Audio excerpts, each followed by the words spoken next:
लीजिएगा, ये डॉक्यूमेंट तो आपको अभी से रेडी रखने चाहिए। अगर आप पढ़ रही कर रहे हैं, आपको वास्तव में नौकरी लेनी है, क्योंकि डॉक्यूमेंट तो अभी अभी नहीं तो कभी जरूर चाहिए। तो यहाँ पर बात करें, देखो आपकी ये जो वैकेंसी थी वो 10th पास थी, इसका मतलब 10वीं की मार्कशीट तो हर एक के पास होनी चाहिए। जो पुराने विद्यार्थी है उनके 10वीं मार्कशीट के साथ में सर्टिफिकेट अलग होता था, तो उनके साथ सर्टिफिकेट भी होने चाहिए। नए वाले विद्यार्थियों के तो सर्टिफिकेट साथ में आते हैं, जो 2010-9 से पहले के विद्यार्थी थे ना, उनके सर्टिफिकेट अलग से आता था, तो उनके मार्कशीट के साथ सर्टिफिकेट होना जरूरी है। और बाकी के अब यहाँ पे मैंने 12वीं की मार्कशीट मेंशन की। अगर आप 10th के ज्यादा योग्यता रखते हैं, जैसे आप 12th भी पास है, आप ग्रेजुएट हैं, या फिर आपके एमए कर रखी है, तो आप वो भी डॉक्यूमेंट साथ में मेंशन कीजिएगा। इसका फायदा आपको कहाँ मिलेगा, जब प्रमोशन की बारी आएगी तो उसमें आपको इसका फायदा मिलेगा। ऐसा नहीं कि आप 10th पास की भर्ती है, दूसरे डॉक्यूमेंट है, एविडेंस है, वो आप सरकार से छिपाए ना क्यों है, हमने लीगल तरीके से पास किया दिखाओ। यानी कि आप 10वीं के साथ 12वीं करके 12वीं ग्रेजुएशन करके ग्रेजुएशन, वो भी डॉक्यूमेंट आपको साथ में तैयार करने हैं।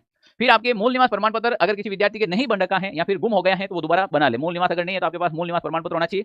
सबसे इंपॉर्टेंट है जाति प्रमाण पत्र। जो कास्ट सर्टिफिकेट है, चाहे आप ओबीसी से हो, ईडब्ल्यूएस से हो, एससी एसटी का नवीनतम प्रमाण पत्र चाहिए।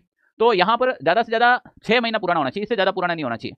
तो किसी के पुराना बन रखा है, किसी के पहले का बन रखा है, किसी के सेंट्रल गवर्नमेंट का बन रखा है, तो वो अपने इस डॉक्यूमेंट में समय रहते सुधार करे। राज्य सरकार के अनुसार जो जाति प्रमाण पत्र बनता है वो मिनिमम 6 महीने पुराना ही चलेगा यहाँ पर, तो नवीनतम आप बनाने चाहिए। यहाँ पर काफी विद्यार्थी के ये डाउट आएगा, मुझे पता है मेरे कमेंट बॉक्स में आएगा कि सर मैं फॉर्म भरने के बाद मेरा ईडब्ल्यूएस बना है। फिलहाल आप ईडब्ल्यूएस बना तो साथ में डॉक्यूमेंट तैयार कर लेना, वरना जो फॉर्म में आपने जो इन्फॉर्मेशन दी वही काम आएगी, फिर भी साथ में रख लेना। चरित्र प्रमाण पत्र की बात करें तो आपके जो 2 राजपत्रित अधिकारियों के द्वारा चरित्र प्रमाण पत्र बनाया जाएगा। वैसे 12th पास करते स्कूल से चरित्र प्रमाण पत्र बनता है, या फिर नया बनाना है तो एक फॉर्म आता है चरित्र प्रमाण पत्र का। कोई भी आपके स्कूल में लेक्चरर वगैरह हैं वो अटेस्टेड करके बना देंगे। पुलिस वेरिफिकेशन होगा आपके सिलेक्शन के बाद, तो वो एक अलग से फॉर्म आएगा जिसमें आपको पुलिस वेरिफिकेशन कराना है।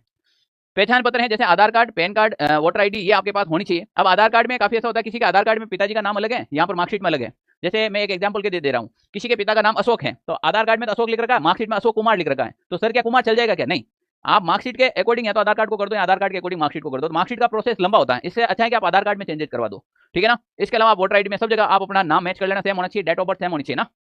फिर नवीनतम जो आपके उस समय आपने जो आप एडमिट कार्ड के अंदर जो फोटो आई थी, वही फोटो या उस टाइप की जो फोटो है उसी हो सके उसी ड्रेस कोड में रहे तो और भी बेटर है। आप नवीनतम 3-4 आपके पास फोटो होनी चाहिए, फोटो चाहिएगी। अनापत्ति प्रमाण पत्र, यदि आप पहले से सरकारी नौकरी में हैं तो उसके लिए आप एनओसी की प्रोसेस करेंगे, पर ये सिलेक्शन के बाद करनी है, आपको पहले नहीं करनी है। विवाह पंजीकरण है, आप विवाह है, शादीशुदा है, अगर आपके बच्चे हैं तो बच्चे को भी मेंशन करना है कि मेरे एक बच्चा है या 2 बच्चा है, बच्चे का बर्थ सर्टिफिकेट भी लगेगा, क्योंकि यहाँ पर आपको पता है कि 2 संतान से ज्यादा नहीं होना चाहिए। तो ये क्राइटेरिया है। तो आपके मैरिज सर्टिफिकेट, अब सर मैरिज सर्टिफिकेट नहीं है तो बना लो, नगर निगम में बनते हैं, नगर पालिका में बनता है, कोई ज्यादा समय नहीं लगेगा, फिर इधर उधर भागोगे तो समय रहता बना लीजिएगा। अब सारे विद्यार्थी जिसके 60 बने, चाहे 65 बने, चाहे 70, चाहे 75, चाहे 80, चाहे 100, चाहे 100 प्लस भी बने, सबको डॉक्यूमेंट एक बार तैयार कर लेना चाहिए, आगामी आने वाली वैकेंसियों में भी फायदा होगा। वरना आप बताओ आपके कितने नंबर बन रहे हैं, हमने तो बहुत बार मेरिट बता दी है कि कितनी मेरिट जा सकती है, आप अपने अकॉर्डिंग। तो प्यारे विद्यार्थियों, खाटू श्याम जी की कृपा ऐसी रहेगी कि इस बार ऑनलाइन सारथी का रिजल्ट बहुत शानदार रहेगा। तो आप तैयार हो जाएगा, और जब